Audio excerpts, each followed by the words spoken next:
Bonjour à tous. Alors aujourd'hui c'est une journée qui pétille. Pourquoi elle pétille? Parce que j'ai eu des messages hyper inspirants de la part d'amis à moi. Et je me suis dit que c'était vraiment le jour aujourd'hui pour faire une petite vidéo, ma troisième vidéo sur Pétille ta vie. Donc déjà, ouais, j'aimerais vous raconter un petit peu une petite anecdote par rapport à ce nom Pétille ta vie. Parce que c'est un mot qui revient régulièrement quand on parle de moi et c'est apparu un peu comme une évidence d'appeler la chaîne comme ça. Et c'est très drôle parce que je dis à un ami, je lui raconte et je lui dis oui, comment à ton avis j'aurais pu appeler cette chaîne sur un adjectif qui me correspondrait? Et direct, il me dira je sais pas. Et je regarde, je dis vas-y dis-moi, quel est l'adjectif qui te vient quand tu me regardes? Il me dit pétillante. J'ai dit bah voilà, t'as trouvé. Donc c'est vrai que c'est super de se dire que j'ai trouvé le bon terme. Et aussi j'ai souhaité un anniversaire à une copine, voilà, bon anniversaire, etc. Et là elle me répond bah merci, toujours aussi pétillante, apparemment ça va bien dans ta vie. Donc en fait ce qui est vraiment super agréable, c'est de se dire qu'on arrive à transmettre aux autres ce qu'on a envie de transmettre. Et on dit souvent que ça circule entre nous. C'est-à-dire qu'en fait, moi, si je suis pétillante, et ben, l'autre va ressentir ce pétillement et du coup, ça va lui donner envie de pétiller aussi. Et n'oubliez pas que lorsque l'on se sent dans une énergie, l'autre, c'est un peu l'effet miroir et du coup, bah, il va ressentir un petit peu la même énergie que nous, on va s'envoyer l'énergie comme ça. Et du coup, bah, quand on rencontre quelqu'un qui a une énergie un peu basse, on va avoir tendance à pas se faire happer par son énergie, alors que quand on a une énergie plutôt haute, on va pouvoir la transmettre et après ça va faire l'effet d'un match de tennis, quoi. Je lui donne, il me donne, je lui donne, il me donne, et donc du coup ça fait une belle énergie.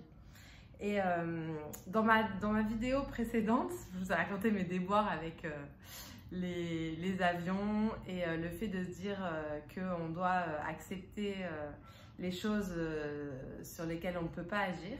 Et c'est la vérité.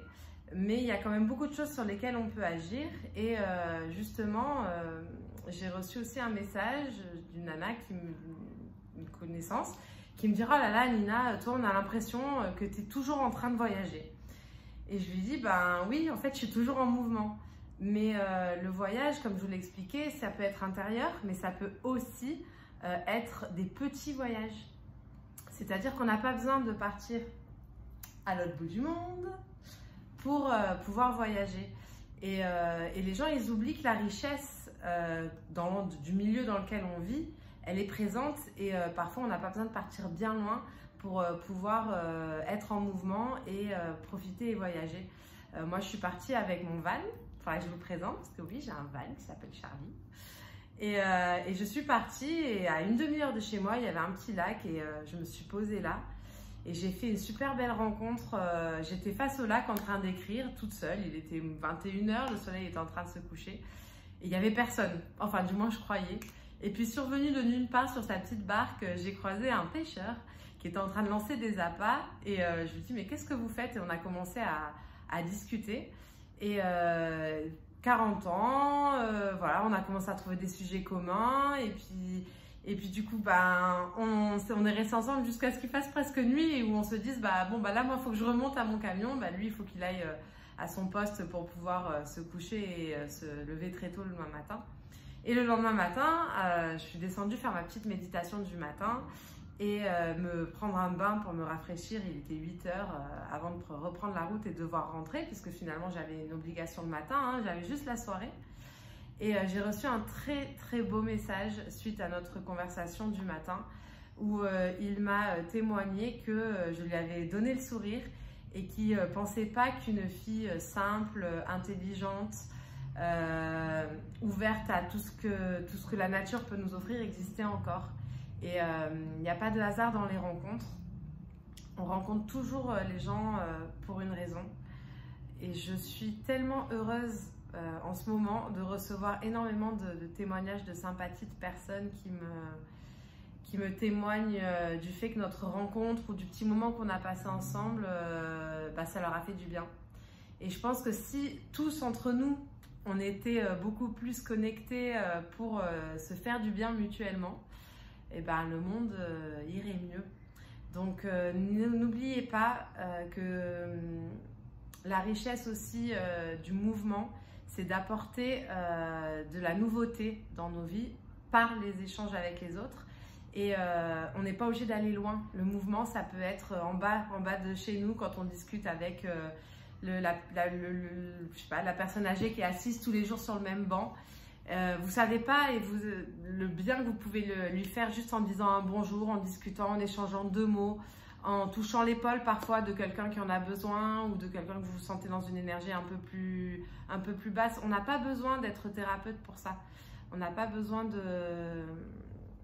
d'avoir des compétences particulières pour apporter un petit peu de bonheur et de joie à la personne qu'on peut avoir en face, et parfois on ne l'imagine pas. Donc voilà, pensez à ça quand vous rencontrez une personne, que des fois un petit geste, une petite parole, bah, ça peut illuminer, ça peut faire pétiller la journée de l'autre personne, et c'est important de s'en rappeler, surtout quand on croise des dizaines et des dizaines de personnes, même au niveau du travail. Et petit à petit, vous allez voir que ça aussi, ça fait du bien et ça fait pétiller notre propre vie lorsque derrière, on se rend compte que les gens nous témoignent de leur bien-être à l'instant T lorsqu'ils nous ont rencontrés. Donc voilà, une autre bonne raison de faire pétiller sa vie, c'est d'être un petit peu plus à l'écoute des autres et de pouvoir s'ouvrir aux connexions. Voilà, aux connexions de vie. Donc du coup, voilà. Alors d'ailleurs, j'avais plein de choses à vous montrer, puisque du coup, j'avais plein de choses chez moi que je voulais vous montrer. Mais ce sera pour la prochaine vidéo, parce que là, ça fait déjà 6 minutes 50. Je vous fais des gros bisous. N'oubliez pas de pétiller votre vie et on se retrouve très vite pour la prochaine vidéo, parce que bientôt, je vais continuer le mouvement pour aller de l'autre côté du continent. Et là, je pense que je vais avoir plein de vidéos à vous faire, mais j'ai déjà plein de choses à vous dire avant. Je vous embrasse.